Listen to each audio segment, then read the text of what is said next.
Powered by the Montana Television Network. This is the 10 o'clock news on Q2, Montana's news leader. Hello, good Saturday evening, folks. Thank you for tuning into the Q2 Weekend News. I'm Dustin Klemann. President Trump heaped on praise of leaders of the civil rights movement during a dedication ceremony of a new museum in their honor. Some African-American leaders stayed away from the event, citing the president's record on civil rights issues. Mola has more tonight from Washington.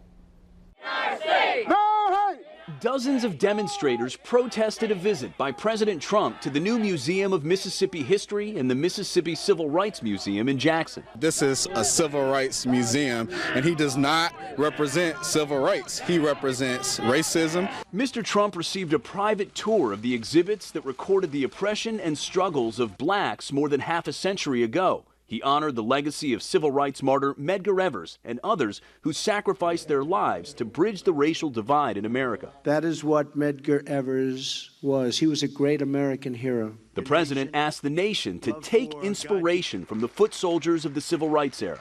We want our country to be a place where every child from every background can grow up free from fear, innocent of hatred, and surrounded by love, opportunity, and hope.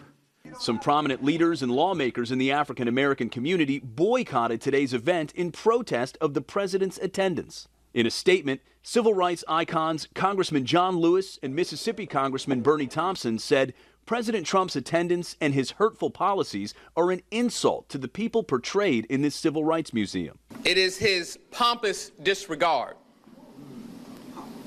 for all of those factors that will not enable us to stand with him today. The White House said it's unfortunate members of Congress wouldn't join the president in honoring civil rights leaders. Mola, CBS News, Washington.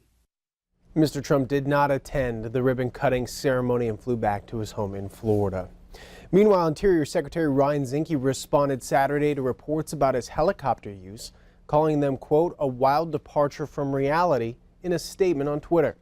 Zinke's use of the Interior Department and other helicopters was revealed earlier this year when the department released his office and travel schedules in response to a Freedom of Information Act request.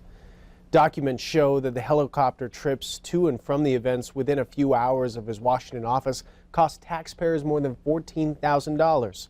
He provided no proof of inaccuracies in his statement.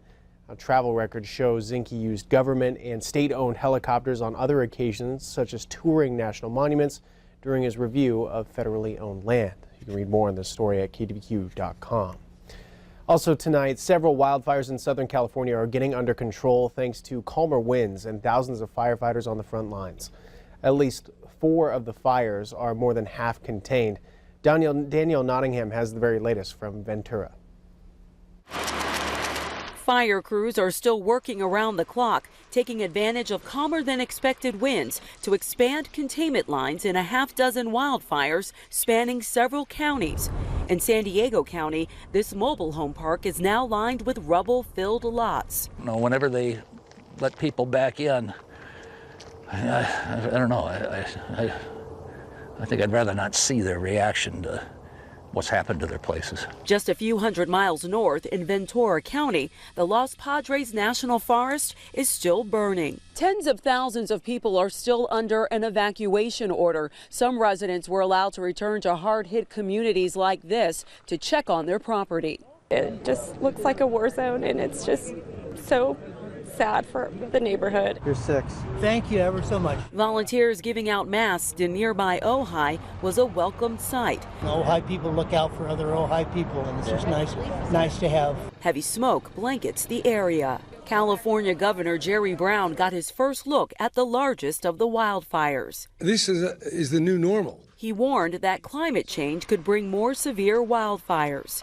It's just more intense, more widespread, and we're about ready to have firefighting at Christmas. A stark reminder that the danger is not over yet. Danielle Nottingham, CBS News, Ventura, California. It is not even winter yet. Man, already a massive snowstorm has slammed the East Coast. It's also causing problems in cities and towns down south where snowfall is unusual, especially during the holidays. CBS News' Laura Podesta has tonight's report.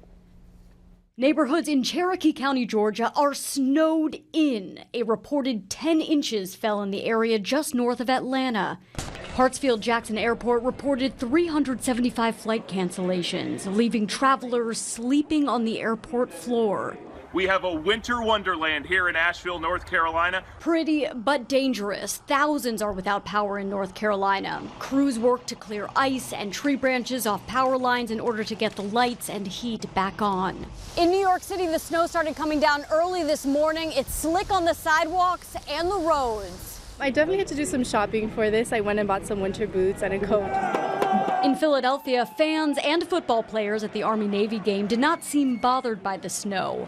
Army cadets even made snow angels on the field in celebration of their win. Oh, I just love the first snow of the year. It's always fun to get out and walk around. And in our nation's capital, a light dusting did not stop people from heading outdoors to exercise and shop for the holiday season. Laura Podesta, CBS News, New York. Our own weather. We go to our own weather scene now with Brett McCrummon, where I asked him, what are we talking about tonight? And he just chuckled, not snow. No. Down south, they've got it. Up here, we've got unseasonably warm temperatures. Yeah. It's just a big mix match is what we've got right now. Let's go ahead and take a look outside with our first interstate iCam. And go ahead and take a look at the almanac. We saw a daytime high today of 50 degrees. That is well above our average high of 35. Our record high 69 set back in 1957. The overnight low was 30, which was well above our average low of 19 degrees. As far as moisture goes, like we said, we're not looking at any precipitation anytime soon. We are slightly above average for the month, and we are above average for the year to date. Now, like I said, no moisture in the forecast, and unseasonably warm temperatures will continue over the course of the next week or so. We'll have that with your complete color or your complete forecast in just a couple of minutes. Thank you very much, Brett. We need some precipitation, that's for sure.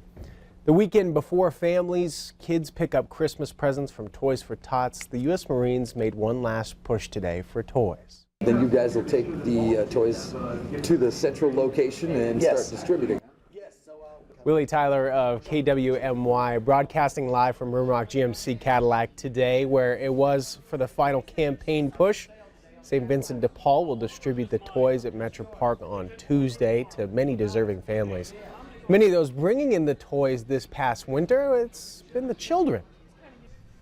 They're like, hey, what's the Toys for Tots program? And we explain to them, what the program is and how it operates and how, we help children who wouldn't necessarily have a Christmas otherwise. I don't think I've ever been in a city that cares as much about other people as Billings, Montana. And, it's apparent in everything that we've done this year. Rimrock GMC Cadillac will still collect toys and match each donation. Again, pickup is this Tuesday. Still ahead on the Q2 10 o'clock news, a big announcement in the fight against ISIS. We'll have that story and much more in our World Wrap next. You want to stick around for that. And later in sports, Montana team roper Dustin Bird aims for back-to-back round wins at the NFR. Highlights from Vegas on the way. You're watching MTN News with Dustin Klemann, Storm Tracker weather with Rob Griggs, and sports with Casey Conlon. This is the Q2 10 o'clock news in high definition.